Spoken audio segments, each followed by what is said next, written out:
TV. Nah, sekarang kita beda mereviewnya kita. Karena kali ini kameraman kita nggak pakai kamera. Kameraman kita pakai motivasi. Oke, kita beda-beda. Bukan yang tadi.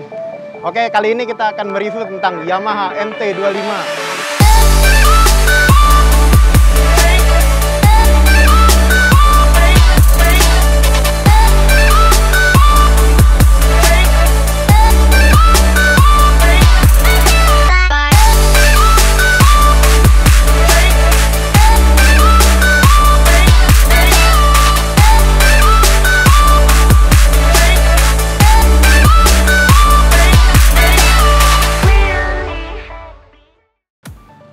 Motor ini dihargai sekitar 46 juta rupiah, ya kan, nomornya mirip sama nomor Rossi, ya kan.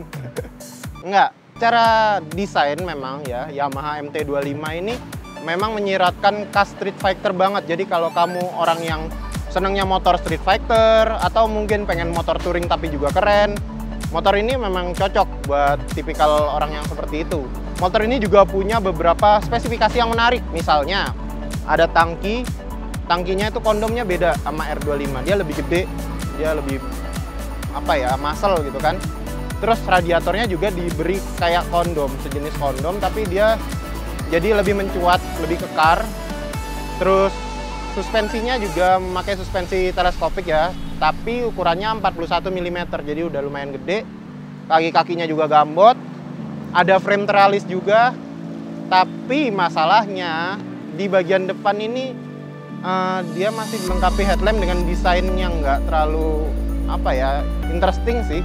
Bicara soal kaki-kaki, dia punya tuh kok motorku kok mukanya mirip sih. Anjir. Ayo wes dipasrahke wae lah. Oke. Soal kaki-kaki ya, tadi bicara soal kaki-kaki. Kaki-kakinya dia cukup unik karena di warna yang satu ini dilaburi warna glossy. Glossy-nya warna biru. Cukup nyentrik, unik.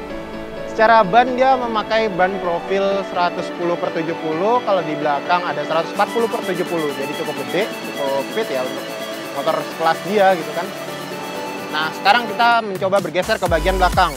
Kalau di bagian belakang, nah ini beda banget, karena kalau di bagian depan kita ngerasanya biasa banget. Kalau kita lihat ke bagian samping, apalagi bagian belakang, ini motor sumpah ganteng banget. Jadi lucu, agak lucu sih. Tapi ya itu yang jadi magnetnya kan di situ, dari samping sama dari belakang. Kalau dilihat dari belakang, kita mendapatkan lampu LED. Jadi lampu belakangnya sudah lampu LED, tampilannya juga runcing. Cuma lampu sennya dia masih mengadopsi lampu fiction lama. Selain itu, dia juga mengadopsi swing arm. Swing armnya itu modelnya biasa, tapi karena dia menginginkan distribusi bobot yang center, jadi swing armnya kalau kita lihat dari kiri dan kanan agak beda, jadi asimetris. Selain itu juga dia mengadopsi suspensi monocross. Meski tanpa link, suspensi ini cukup empuk dan nyaman kalau kita berkendara dengan MT25 ini gitu. Kalau ngelihat basic mesinnya di MT25 ini, sebenarnya kalau lihat dari websitenya Yamaha ya, spesifikasinya 250 cc, BOHC, 8 katup ya kan. Terus dia juga mendapat tenaga ya kan, tulisannya ya 36 HP pada 12.000 RPM. Lalu torsinya didapat pada kalau nggak salah 22,6 Nm pada 10.000 RPM. Itu dari Yamahanya, dari website Yamahanya. Jadi jangan dikontra di sini. Kalau bicara soal fitur, kita akan kalau kamu nanti naik ke motornya, kamu akan mendapatkan beberapa detailing yang cukup baik ya kan. Dia dari Yamaha. Dari segi tombol-tombolnya oke. Dia stangnya modelnya agak lurus. Jadi tapi meskipun stangnya lurus, kamu masih posisi ergonominya masih dapat lah. Jadi nggak maksa banget. Terus juga kalau kamu ngelihat speedometernya, nah speedometernya mirip sama R25 ya kan. Memang basicnya sama sih, tapi dengan model basic R25 kamu mendapatkan indikator RPM, indikator kecepatan itu jelas kan. Trip A, trip B ada, jam ada, Oh, sama satu konsumsi BBM, kalau kamu care banget sama yang namanya BBM. Kan anak mahasiswa sukanya gitu kan. Nah, kayak gitu. Jadi, sekarang pertanyaannya gimana sensasinya pas di jalan raya? Nah, ini kan yang jadi pertanyaan. Oke, habis itu kita coba.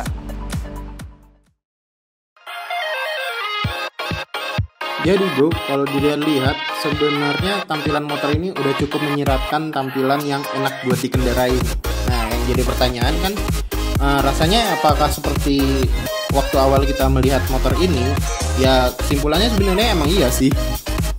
Jadi berbicara soal posisi mengemudi ini, MT25 itu punya postur yang agak berbeda dibanding R25.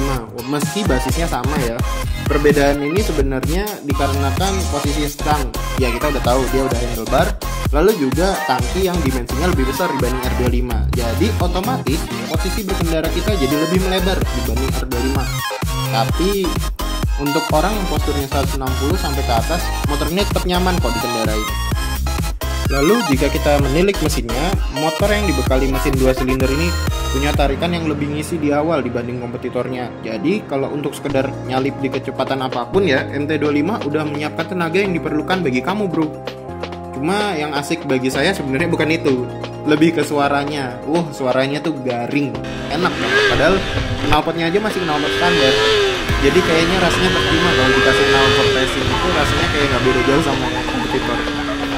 Sedangkan kalau kita melihat dari sektor suspensi sendiri, motor ini pada diakini jempol karena rendamannya tergolong lembut, baik bagian depan maupun bagian belakang. Nah, gimana kalau masalah handling ya? Sebenarnya motor yang bobotnya 165 ini justru malah mudah dikendalikan di tikungan.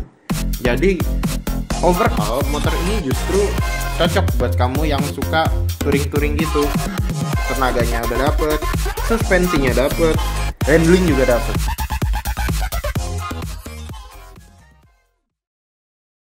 Oke guys, sekarang kita sampai pada kesimpulan. Jadi, aku buat perumpamaan aja nih. Misalnya, kalau lihat di bagian samping dan belakang, motor MT25 ini terlihat seperti malam minggu ya kan. Malam minggu itu gimana sih modelnya? Apa? Kita kan seneng kan kalau malam minggu, weekend datang gitu kan. Tapi kalau lihat di bagian depan, itu kayak malam Senin. Nah, itu disimpulin aja sendiri ya kan. Kelebihannya motor ini adalah motor ini punya desain yang gambot, berotot, lalu dia juga punya mesin 250 cc, 2 silinder. Kamu bakal puas sama mesin itu, kamu bisa betot-betot mesin itu dengan sepuasnya di jalan. Lalu yang paling penting adalah harganya 46 juta ya kan, kapan lagi bisa dapat motor dengan harga yang cukup fit, 2 silinder loh gitu kan. Tapi dia juga punya kekurangan. Kekurangannya ya tadi, bagian depan kurang desainnya kurang greng gitu, nggak terlalu Spartan. Jadi kamu nggak akan bisa jadi superstar kalau kamu tuh di jalan raya. Orang bakal agak loading sedikit, nggak seperti motor fairing pada umumnya gitu, apalagi motor Eropa ya jelas lah. Terus selain itu juga dia masih beberapa punya kekurangan seperti plat nomor taruh di atas jadi kayak koyo gitu kan, lampu sen yang kayak old fiction. Tapi ya overall sebenarnya bagus aja nih motor, value for money-nya ada, jadi kamu kayaknya bisa mempertimbangkan motor ini untuk jadi motor buat naik kelas kamu ya kan, ke 250 cc ke atas. Oke, sekian itu aja review kita dari Cars TV. Jangan lupa kalau ada komentar langsung tulis di bawah. Jangan lupa subscribe, jangan lupa datang ke fanpage kita yang ada di sini ya kan, Cars TV. Jangan lupa Twitter juga masuk. Ya udah kayaknya itu aja. See ya.